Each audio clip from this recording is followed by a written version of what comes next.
What do you want to take a look at? I know you're all very excited this morning because today is the big debut of CNN's new morning show. It's called CNN This Morning. The revamped morning show under new network boss Chris Licht features hosts Poppy Harlow, Caitlin Collins, and Don Lemon. The show actually seems to be pretty emblematic of the direction that Licht is taking the network in overall. It represents less of a new vision or new direction for CNN, more of a shuffling of the chairs. You might say those are deck chairs. You might say they're on the Titanic. As Licht reveals planned layoffs, cutbacks, and a lack of ambition in new programming, he's really signaling that CNN is not going to try to compete in the new media cord-cutting era. Instead, the network is going to cut costs, hunker down, try to hold on to what they've got for as long as they possibly can. To be honest, might be the best play that they can really make, a managed decline that will keep the network chugging along in diminished form for years to come.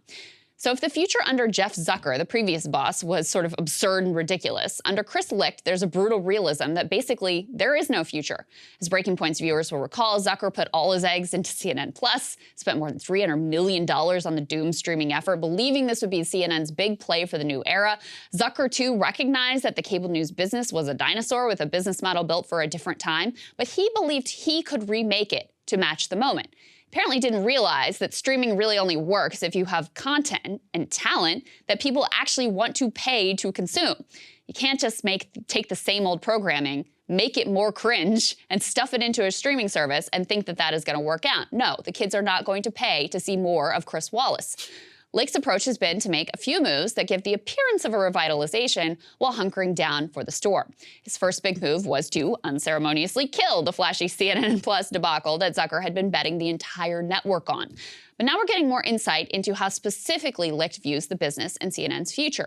In an interview with CNBC, Licht was clear that significant layoffs were coming to, quote, right-size the network. Overall, more than 1,000 jobs are set to be eliminated at Warner Brothers Discovery before the end of the year. Like the new morning show, programming changes have just entailed shuffling existing talent around rather than making any real play for any big new stars. Licht has also announced that the network will cease buying original content and documentaries, so series like Anthony Bourdain Parts Unknown or Kamal Bell's United Shades of America, documentaries like RBG, or the currently running series that's called The Murdoch's Empire of Influence. That's all going away. It's not that the content was unpopular. Some of it actually was quite successful. According to Licht, it's just too expensive for them to continue to acquire. This year, the network is going to earn less than $1 billion. That's the first time that they'll hit that mark since the Trump era. Put it all together, and you get a picture of a business trying to get lean for very hard times, betting on slowing the bleed rather than positioning for new growth plays and new expansion. Now, I don't mean to pick on just CNN here. There's just been the most reporting on the future of that network after the turmoil of the Cuomo affair, the abrupt departure of Zucker, and so many other things that have happened there. But the truth is, all three major cable networks, they're facing basically the same landscape. They make money from ad revenue, and they make money from cable subscription fees. Both of those items are in decline since ratings are down and cord cutters are up. All three networks saw significant drops in viewership in the third quarter. CNN was down 17% year over year. Fox was down 13%. MSNBC was down 11%. This is even more notable given that we are headed into a hotly contested midterm election where the outcome is genuinely uncertain and where you've certainly got some interesting personalities to work with from a content perspective when you consider all the candidates who are involved. Of the three, Fox obviously has the largest audience and hence the largest longevity. They benefit from a conservative viewership that thinks they can more or less only get the truth from Fox, while CNN and MSNBC have to compete not only against each other, but also against every other mainstream news network. With Rachel Maddow gone, Fox also now boasts the only remaining cable news host really capable of drawing an audience that's going to show up every night, night after night as appointment viewing. That's Tucker Carlson, of course.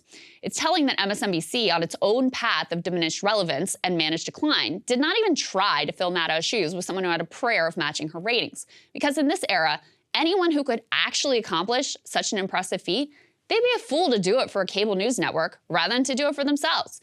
Today, if you can actually draw an audience, you don't need to deal with the nightmare of network bureaucracy, the creativity stifling dictates, the latent censorship, and the whims of corporate bosses. You can be successful, you can have relevance, and best of all, you can have freedom all on your own.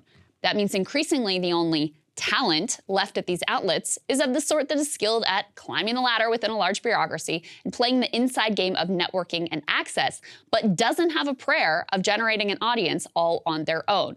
They can only get eyeballs thanks to the muscle memory of boomers who have cable news blaring in the background as they go about their days. Now, in fairness, the number of boomer eyeballs about to increase dramatically as we hurtle into the next Trump era. He's likely to announce his presidential run fairly quickly after the midterms. But does Orange Man obsession really pack the same ratings punch that it used to? The act is kind of tired. The outrage is kind of exhausting. The nation has become used to a certain level of ambient chaos, which wears down the novelty of Trump's whole performance. Sequels are never quite as good as the original, and this time around would be Trump's third bite at the apple of running for president. Now, I don't doubt it's going to offer all three networks a temporary reprieve from their long-term trajectory of decline. It's also going to make mincemeat of Chris Licht's efforts to shift CNN away from all Trump all-the-time coverage, as ratings, ego, and audience expectation will push CNN right back to the same formula that they've been using since Trump came on the scene back in 2015. But even a figure as singular as Trump cannot permanently rescue an industry where the business model was built in a different era and they are unequipped to navigate the new landscape. The reality is, we are already well past the peak of the cable news era, but make no mistake about it, the remnants will hang on in relevance, elite power for a very long time. Zombies with continued destructive power. After all, elites love feeling like their own cable news appearances are a sign of their importance and their special status. But if you follow the business decisions, you can see they have already accepted their fate as diminished players. CNN's layoffs and cutbacks are really just the beginning. And you see this most clearly CNN and MSNBC. Cable news is ripping us apart, dividing the country, making it impossible to function as a society, and making it impossible to know just what is true and what is false. But the good news is they are failing and they know it. That is why we're building something new, a new mainstream, a healthier one, something more trustworthy, something that we are going to need in one of the most pivotal times in American history. We are building up here for the midterms, for the upcoming presidential election, but we need your help. So if you can help us out by becoming a premium member today at breakingpoints.com, we're trying to change America for the better and the entire world. So what are you waiting for, guys? Go to breakingpoints.com and sign up and help us build a new mainstream.